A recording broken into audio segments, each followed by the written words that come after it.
So yes, we are talking digital literacy for families today, specifically mini projects tied to family learning. So our agenda for today, we are going to, um, there we go. I'm going to share a little bit about my background and show the importance of digital literacy for adult ELLs. I'll talk about the English Empowerment Center, which is the organization I work for, and then the motivation behind these mini projects. We'll talk a little bit about barriers, and then I will share some mini project examples. So goals for today: to show examples of how to implement these family motivated mini projects and assignments into an adult English classroom and identify the digital literacy skills necessary to complete the mini projects and assignments. So thank you, Rachel, for giving giving the introduction about me. So I don't really need to do that. But again, I currently work in the Destination Workforce Intensive Program and previously worked in the Family Learning Program. So let's start with importance of digital literacy for adult ELLs. So we see that digital literacy is recognized as core to adult education, with 92% of jobs requiring digital skills. But I think oftentimes we think about digital literacy in terms of employment only. But really, English language skills and digital literacy are essential for obtaining and keeping a family-sustaining job, supporting children at school, participating in community life, obtaining community services, and accessing further education and training. So that's something I'm going to talk about today because we see that English language skills and digital literacy really impact every area of our learners' lives. It's also important, I think, as educators to really know what your state's most in-demand foundational digital skills are. So I'm showing Virginia because that's where we're located. I know many people don't live in Virginia, but this is just an example. In our state, it's Microsoft Office Suite, social media, data entry, computer literacy, and typing. So the question really is, what's the best way to incorporate these skills into an ESL classroom, especially for students who may have very limited digital literacy? So I'm referring to asylum seekers and refugees and LESLA learners. So the English Empowerment Center, I want to share these quick facts with you because these demographics really impacted the creation of these mini projects. 73% of our learners are female, with close to 2,000 dependent children having parents in our programs. 64% live below the poverty level, and 39% of learners had 9 years or less of education. So when learners come into my class, we always talk about motivation. Student input is just so important in this learning process. And so I ask them, I say, why are you here? I know you want to learn English. You signed up for an English class, but what are your goals? What do you want to be able to do with your language skills? What are things you're not able to do right now that you hope to do in the future? And I get answers across the board, but two of the most common answers. The first one is getting a job, wanting employment, which is very obvious, especially in a workforce readiness program. But the second answer I often get is helping my family.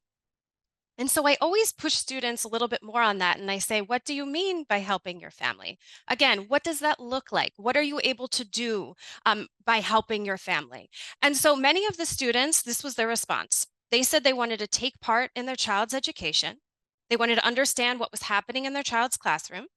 They wanted to be able to read to their children and find community resources that could help their families. But these same learners said they felt closed off because, one, the language barrier, and two, the lack of digital literacy skills. They didn't know how to access this information. So I really took all of this into account, and I decided to create authentic, family motivated mini projects that would require digital literacy skills.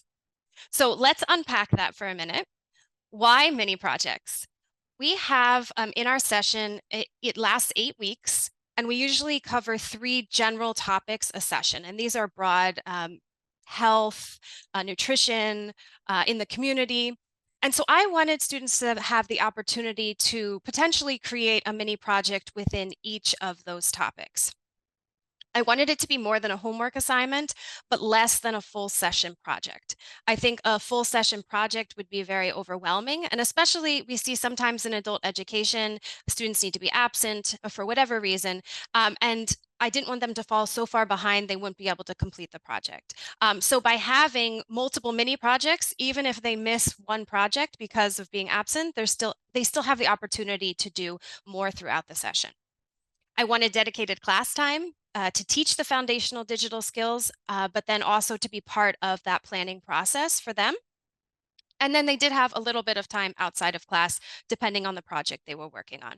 So that meant the span of the project would last 2 to 3 classes, or it could go up to a week and a half. When I first started implementing these projects, I did so in the family learning program. And FLP has a very specific intervention model to engage families to work together. It's called PAC time, parent and child together time. This is where teachers create opportunities for parents and children to spend time learning together. And so I was very mindful of this in the creation of the projects. And so PAC time was either part of the project itself or included as an extension to the project. So the mini projects that I want to share with you today, I have many, but these are just three. Connecting learners to their local libraries, connecting learners to their child's school, and connecting learners to their own culture with food. So these projects that I'm sharing were created for a remote learning class, so students using a laptop, and they are beginner students, level 1. That being said, these same projects can be used and adapted in an in-person class, and I have done that before with these projects, and also multi-level classes. Our FLP program, Family Learning Program, is all multi-level. I also get the question about why laptops when we could have students just using their cell phones. I agree. If that's what you want to focus on for your students is using digital skills on a cell phone, on a smartphone, that's fine.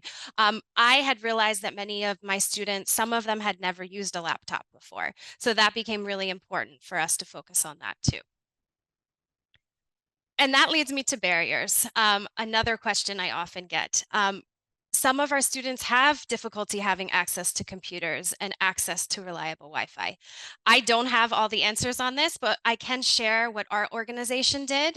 We were able to secure a grant to to create a laptop lending program.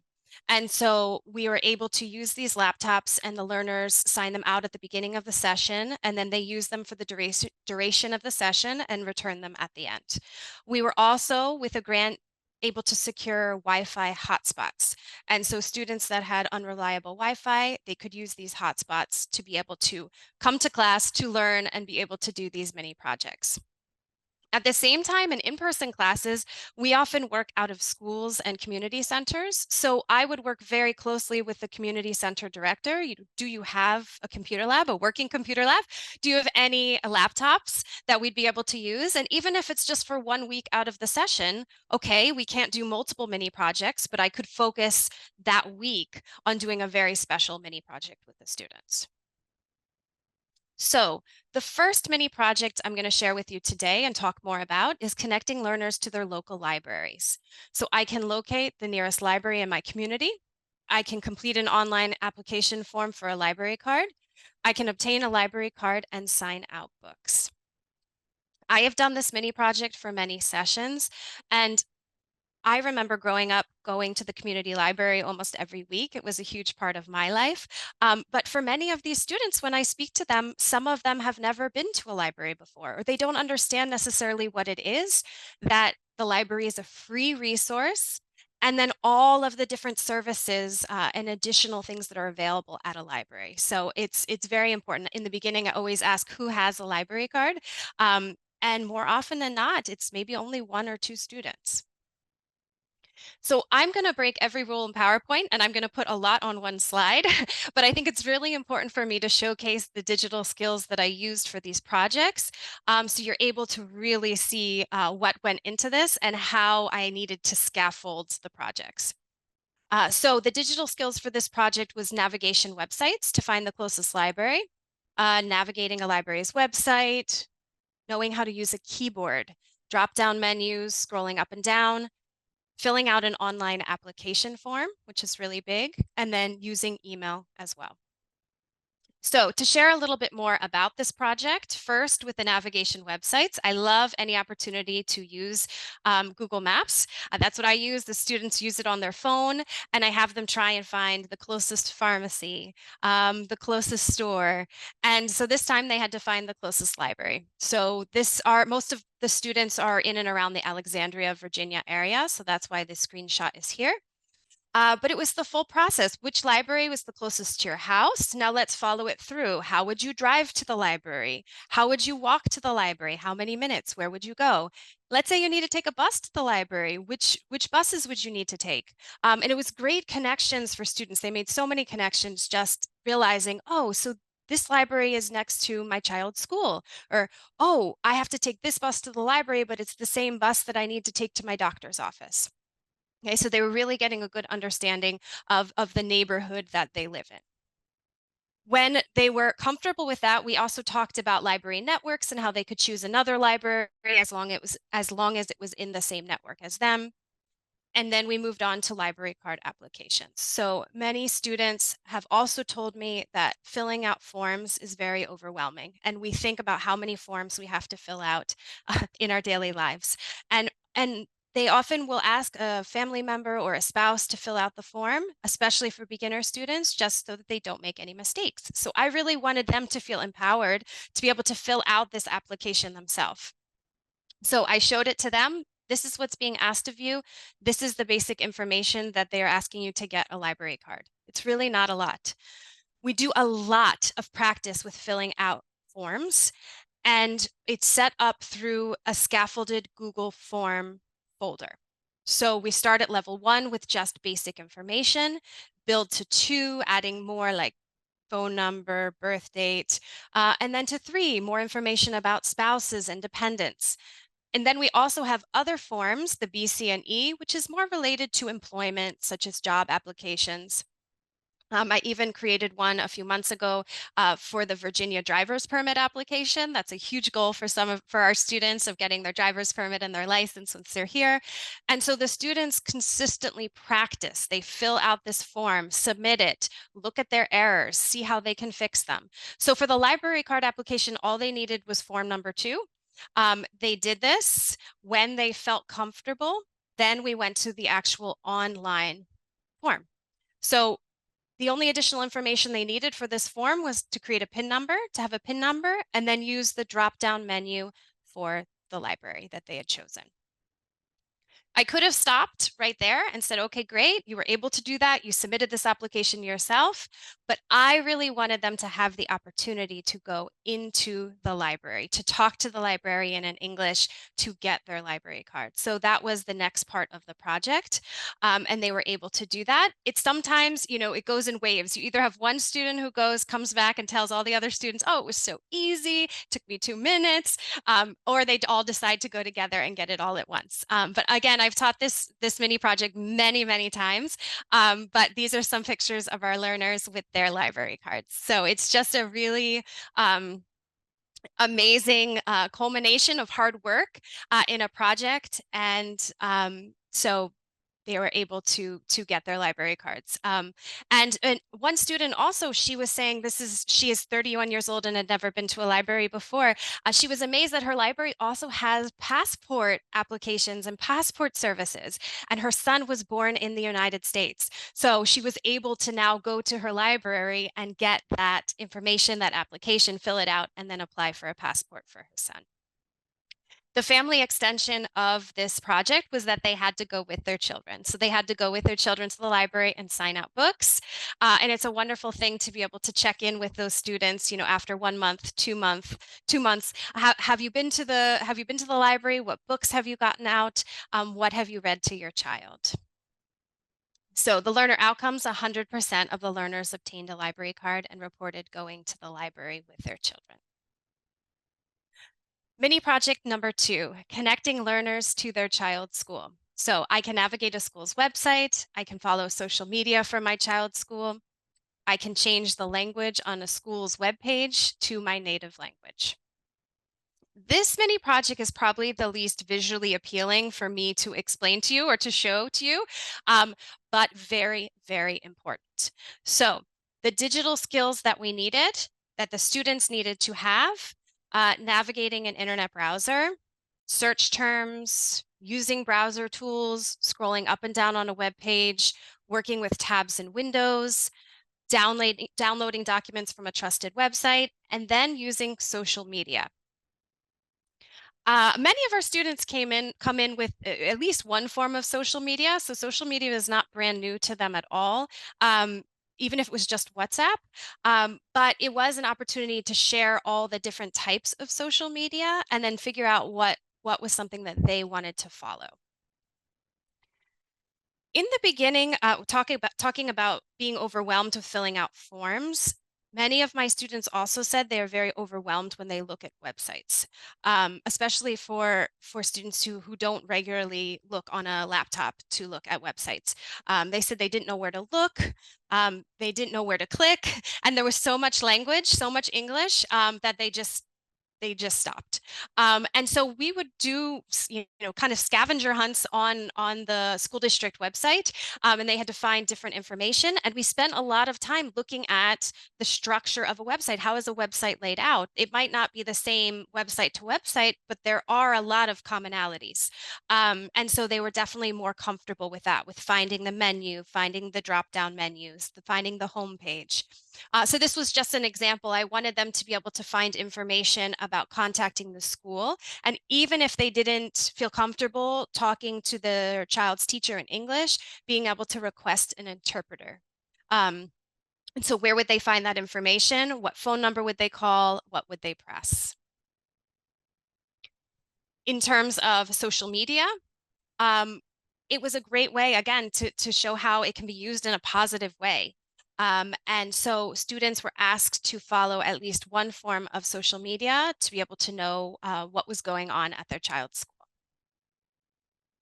The family extension, students had to download the academic calendar from the school district website, and then they had to discuss upcoming events at school with their children.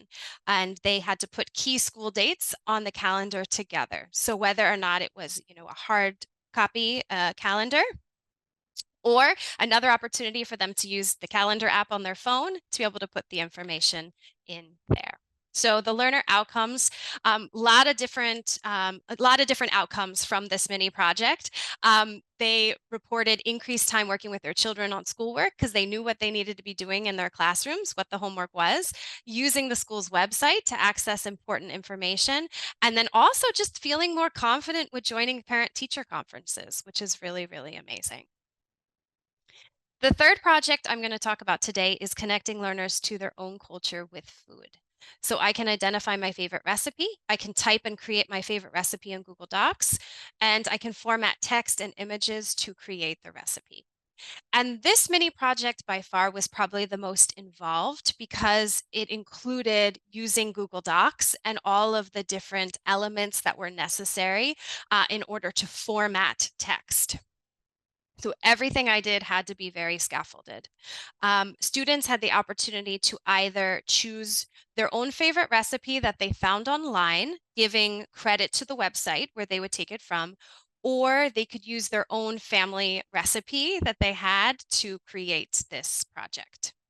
So the digital skills necessary, being able to sign in and out of Google Docs, creating a new Google Doc, editing, formatting text, cutting, copy, and pasting. We worked on so much. Inserting images into a document. What happens when we make mistakes? We don't have to start over again, right? Understanding how to undo previous actions and to take a step backwards if we make a mistake. And so at the end of this project, the idea was that we would compile, each student would create a recipe, compile it into a digital cookbook that could be shared with the students at the end of the session. So I've done this project 2 times, and the students were able to vote on the title of the cookbook, but it was an extremely successful project. And talking about multi-level classes, this is a great example of how you're asking for the same project, but you're receiving a slightly different product, right? So even beginners are able to do this recipe, but then if you have higher level learners, they're able to add even more language into the recipes. So each one followed a template. They had to include a title, a photo, ingredients, list the ingredients in bulleted form. Then instructions was numbered, but it was in full sentences. And also, thinking about how these skills are transferable, today they're creating a recipe, but tomorrow, now they know how to format their own resume. So it's really, really amazing how these skills can be transferred. I had one student who, we're talking about family togetherness time, right? Family packed time.